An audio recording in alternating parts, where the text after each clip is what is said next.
Hello everyone, and welcome back to another Monster Hunter World Iceborne news update.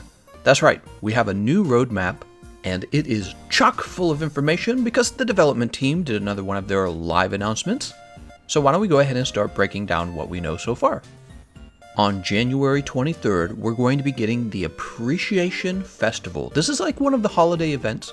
There's going to be a special armor set. There's going to be a special armor set for your Palico. There's some cool weapons. There's like a drumstick greatsword, and there's an explosive hammer. There's all kinds of event quests that are going to be coming out for this. And all of the previous event quests will be available again. Not to mention, Safi Poopy is going to return. This is going to be on both console and the PC, though I'm sure PC won't have Safi Poopy. Safijiva, I should say. Should stop messing around with the name. That's just the nickname, that's just what I call them. Anyways, so the festival will be here starting January 23rd, and then it's going to go away on February 13th. So you have it for quite a while. You'll be able to pop in, pick up any armor and equipment you're missing, as well as the armor and equipment exclusive to the festival. Also, you guys might recall that the Witcher Sword and Shield, and there was the Dual Blades, as well as the Trugebog, these are all upgradable. We just didn't have the material to upgrade them. Well, apparently we're going to have something called like a symbol ticket that you can unlock during the Appreciation Festival, and this is the missing material that allows you to finish upgrading those. So look forward to that. After the festival ends in February on the 13th, we're going to have limited time events on the consoles, and over on the PC, we're going to have the release of Rei Zhang and the collaboration event for Resident Evil. In other words, it'll probably be kind of a quiet time for the consoles in February, and the PCs will be in the middle of catching up. In March, we're getting 2 new variant monsters as part of the next title update on the consoles. Very exciting. The PC is going to be really busy as well. They're going to be picking up Stygian Zinogre, you're going to get the Tundra region in the Guiding Lands, and you're also going to be picking up Safi Poopy, Safijiva, right? So you're going to have a ton of work to do over on the PC. You guys are going to be busy as hell. And then things get even more exciting in April. This is the best part of the news in my opinion. The consoles and the PC are actually in sync with each other by April. We're all caught up to each other, and then it says on the roadmap, new Arch-Tempered and Master Rank versions of existing monsters. I don't exactly know what that means. Does that mean that we're going to have like, Arch-Tempered Master Rank monsters, or are we getting... Yeah, it's hard to... I don't quite understand the language here. I'm assuming Arch-Tempered is coming back to Master Rank, though. That's my assumption. There's also another festival, and on the PC, you guys are getting those 2 variant monsters that we had on the console in March. So everything's caught up in April, and that to me just sounds like a ton of content, so I'm looking forward to all of it. For the 2 variant monsters, what do you think is going to be? I'm guessing a few things in particular have a fair chance of occurring. My guess is it's probably going to be either Raging Brachydios, Furious Rei Zhang, or even Rusted Kushala D'Or. Remember in the Hoarfrost Reach map, you can get to the very top of the map, and there's the shedded Kushala D'Or skin. So that's my suspicion. And we haven't seen anything special for Kushala D'Or either. Like, did you notice a lot of the Tempered Elder Dragons, they got like an updated version of themselves? Well, we haven't seen that for Kushala D'Or, and I feel like they've just kind of been holding back on that so that they can throw it on us later.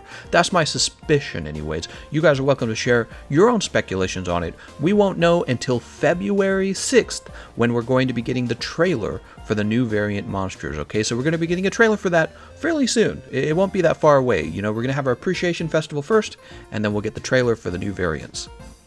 Another bit of information we picked up from the announcement is that the PlayStation is exclusively going to be picking up some USJ armor. We had some of this for like the base game, Monster Hunter World base game. There was like this USJ armor set that was available on the PlayStation, and then eventually it became available on like the Xbox and the PC eventually.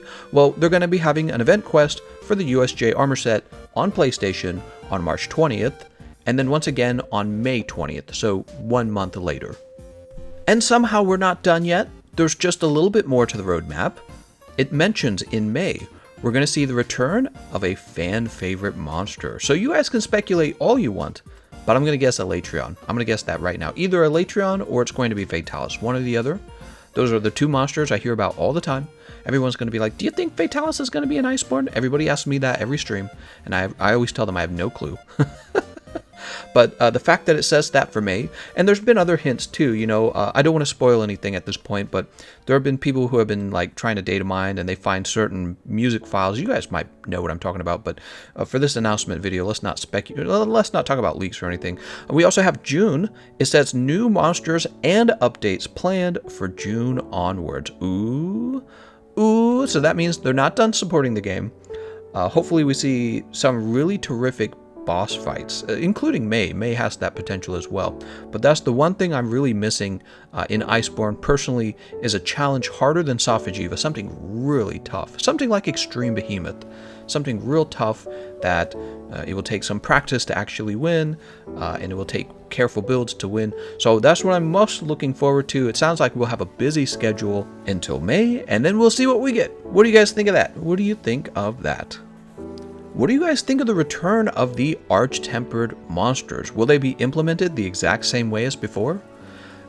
Here are my thoughts on it. I feel like it's a good idea as long as they're talking about making significant, challenging changes to the difficult monsters in the new Arch-Tempered difficulty. So one of the things I really didn't like about Arch-Tempered monsters in the past was they would occasionally just feel like bullet sponges, because that's what they were. Think of Arch-Tempered Kushala d'Or, one of the monsters I like the least already, and now he just has more health. That's about it. I mean, can you guys really think of much else that was different about the fight? Not really. It was basically the same fight. But then you had Zenitjiva, and he was a lot more fun as Arch-Tempered Zenitjiva. But then again, they gave him like some pretty powerful new moves that we'd never seen before. It was like a brand new design for a move, right? Like Capcom will do this thing where they'll recycle a move, or they'll take one move from one monster and give it to an entirely different monster. But there were some brand new moves we'd never seen them before with Arch-Tempered Zenitjiva. This was great.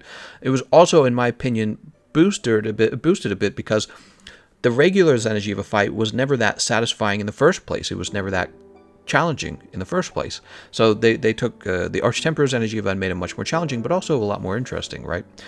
Hopefully that's what they mean when they say Arch-Tempered monsters. There would be some new gear, right? We'd get like some layered armor. We would get the Gamma set. Do you guys think we'll get Gamma sets for these fights if they bring out Arch-Tempered fights? And then will that make Sophagiva's weapon and armor obsolete? Who knows? Well, we don't even know if there will be Gamma weapons. Probably not, just the Gamma armor. So there's a lot to look forward to. It's one of the reasons why I haven't been diving into the whole, here's the meta, here's the top 5. That's one of the reasons why I haven't been really diving into that so hard, is because I learned from the past that weapons don't stay in the meta very long. If Capcom decides they want to chop things up and change it, they do pretty fast. They do in about a 1 month, 2 month time period. You'll find a new weapon, new piece of armor that just changes everything. So these days, I just play the game a bit more casually and relax and enjoy myself. Anyways, enough rattling on about that. The roadmap looks awesome. I hope you guys are excited for that. I'll be on both of the consoles for the Appreciation Festival. I'll still be playing on the PC as well. It's on the Appreciation Festival. The fact that it's coming to PC, you guys are going to have some fun with that. We got all the PC catching up in April. Awesome. We've got the 2 variant monsters. We'll find out about those on February 6th. I already said that. And then we've got May to look forward to for a fan favorite monster. Hopefully something really tough, a boss fight, something real tough. Okay, and that's going to be the end of the news update. I want to thank you all for watching, and I'll see you guys next time.